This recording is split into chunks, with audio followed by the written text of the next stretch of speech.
Alright, gang, I'm back. I know it's been a little while. Just been busy working at my job where we tear apart trains all day. Yeah, it's been quite a little bit. I mean, I just recently got a girlfriend and she was great. Everything was going well, and then she has a kid. It's the first time I've ever dated a girl with a kid, and he's only 3. He has 2 different sets of rules when he's at one place versus his dad's place. So he's a little confused. He's, doesn't know if he's coming or going, and I get a little impatient with him sometimes because, 3-year-old with ADD, mommy, mommy, mommy, mommy, mommy. Anyway, she doesn't think I'm going to be patient with him, and then decided to break up with me. So it was a good relationship. It only lasted like fucking, I don't know, not even 2 months actually, but it was really good when it lasted. I am kind of mad at her though for not giving me the benefit of the doubt. I'm one of the most adaptable people I know. I'm never stuck in my ways. Well, I mean, everyone's stuck in certain things, but I mean, the major shit, I really try to make sure I never get stuck in anything because you gotta adapt. I mean, there's people out there that never adapt a day in their life and they're fucking miserable because they don't understand. You have to adapt. I mean, that's what life's all about is adaptation, right? Like evolution, like fucking, you name it. So anyway, other than that, I've been sick the last couple of days, got some kind of stomach flu. The fucking terrible runs there for like 2 or 3 days. Oh, it was awful. So yeah, other than that, not really doing too much. New hand cream because my hands are fucking nuked from working with trains all day. I get covered in grease and I'm taking the decals off the sides of the train and my fucking hands are cracked and bleeding. And this also helps when you're jerking off. So yeah, I just did a whole update there and it only took under 2 minutes. So let me think, what else? Got a bunch of stuff. Oh yeah, I was going to do a review on Modern Warfare 2. I didn't get it right away when everyone else did. And I waited a bit, and I think I got it with some Christmas money, or I traded in some games or something, I don't remember. And so I tried it on, first thing I did, of course, is go to multiplayer and play that for a bit. And I got pretty goddamn pissed off. And I know it's partially because I hadn't played a Call of Duty game in a little while, since Part 4, and it had been a while, so I was rusty.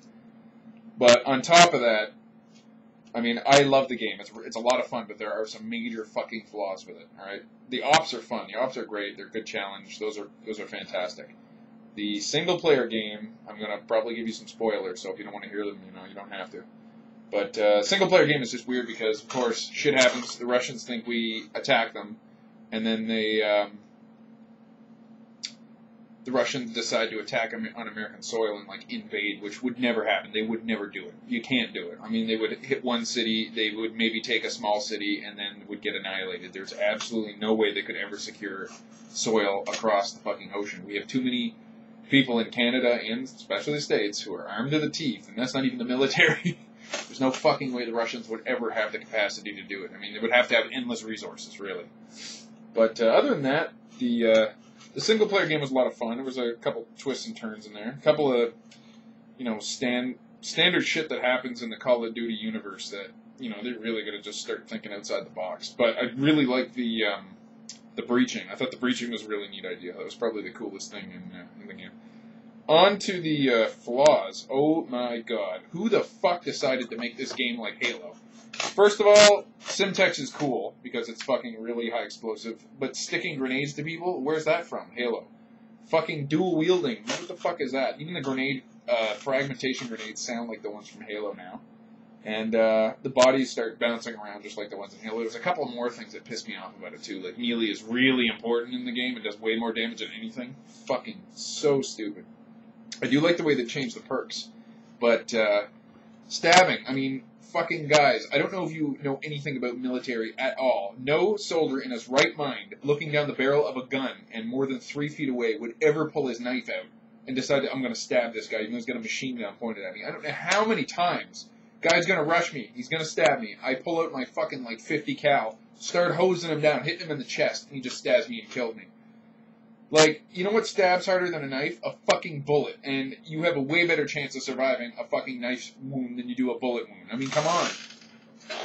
Plus, what the fuck kind of knives are they using? Like lightsabers that kill you in one hit every time? Like, why not use knives as they're supposed to be used? If you backstab somebody, okay, fine, you get him in the spine, he's dead.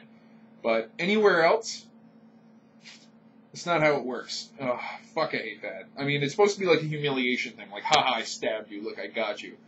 Or if you're fucking out of ammo, you have absolutely no choice but to stab, then you pull out your knife, you pray to God.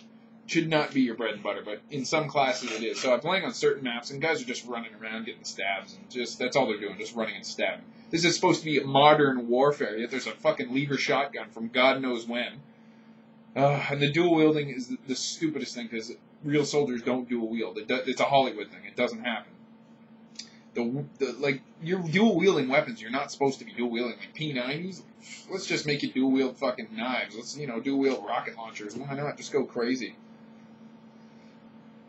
But yeah, the dual wielding is really silly because it sprays everywhere. No accuracy. When the weapons are down, you're like, chunk, reload. You reload 2 weapons faster than you can reload 1 weapon. So someone should have fucking, like, stopped smoking crack for 5 seconds, made them a little more accurate, but really long on the reload, so then it would be properly balanced. I don't know what the fuck they were thinking.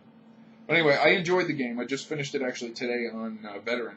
It's probably the easiest single-player game out of all the Call of Duties because you have more advantages now. You got, like, your heartbeat sensors, you got flashbangs, and I don't know, they made it a little more fair because Part 4 was pretty fucking hard, but Part 2 was fucking nuts. I hated it. I wanted to finish it, and I just pounded and pounded and pounded away at it like you wouldn't believe. It was my first Call of Duty experience, so maybe that's why, but unbelievably difficult. I did enjoy some parts of it, but man, overall, oof, I wanted to set the guy on fire who made it. I liked how they brought Price back. I thought that was kind of cool, because, I mean, at the end of 4, he's pumping, he's getting the CPR, you figure, okay, he's dead, but you don't actually see him die, so you don't really know. But Price comes back. A lot of main characters do die in the single-player game, which is kind of cool. So overall, very satisfying experience. Was a good game, but they need to get rid of dual wielding. It's fucking stupid. They need to tone down the knifing, or at least give a perk or something that makes you take more than 1 stab. And how frustrating is that to get killed 6 times, and then you got the painkiller perk on to death streak, so you're like tough, and then a guy just kills you with a knife again. Like, fucking thanks. But yeah, I played a lot of it. I started getting pretty good at it. Like, I was never really, fucking dominating. I mean, a couple of times. I mean, a handful of times, really, probably under 10. I was really just owning everybody on the map. So some guys are just so ridiculous good, and it also has to do with how good their connection is. That's another thing that pisses me off with this game, and it's the shittiest netcode. They decided to not have dedicated servers and make us the server, so we're connecting to people all over the place, and all of a sudden, I mean, it happens a lot, but half the time you get dropped before you even get a game, and then it chooses to make somebody else the fucking host, and that guy could be an equal distance away, so you're getting nothing better, and then the guy who's the host has a major advantage ping-wise, and I was wondering why I was almost never the host. And I was getting my ass kicked so fucking consistently is because if you're the host, of course, you get 0 ping. You're going to fucking reef on everybody. But yeah, I mean, stupid. How about, like, have the servers for 4 and 5 because people don't play those ones as much and fucking make a couple servers for 6? Like, what's the fucking problem? Anyway, yeah, they dumbed down a lot of the graphics to incorporate new shit in. Like, they pushed it beyond, like, really, they're at the absolute max capacity for what they can do with the graphics of the 360. So, like, when you're playing multiplayer, why do you have that little shimmer in the air with the little dust particles? I don't want to see that shit in multiplayer. That's fine for single player because you really want to get the experience. But multiplayer, you just want a fucking good frame rate and just, the textures look decent. There's all these little lighting effects they really don't need that they put in multiplayer anyway. But yeah, anyway, that's my update for myself and my Call of Duty. Oh, another thing, boys and girls. I was doing research. Actually, no, I was told by a buddy of mine at work that take apple cider vinegar. You go to any grocery store, you get apple cider vinegar. It comes in a big brown bottle. The one I got is maybe a Canadian brand. It's called Boats. And this shit is amazing. I started taking it, and I can't believe the difference it makes in your breathing. It fucking fixes everything except, like, buck teeth and nearsightedness. But, I mean, I'm a guy who's a deviated septum and a lot of mucus normally. So for me breathing, I just don't even do it out of my nose anymore because it's like fucking 50%, 20%. It's awful. But ever since taking this, I've been able to breathe better than I ever have in my entire life. And they say it's because of your pH imbalance, and this fixes that. And means so your immune system's not constantly fighting, bacteria that are growing that aren't supposed to be there. But I'm finding a major difference in my whole fucking, like, breathing area. It's just nuts. So I thought I'd throw that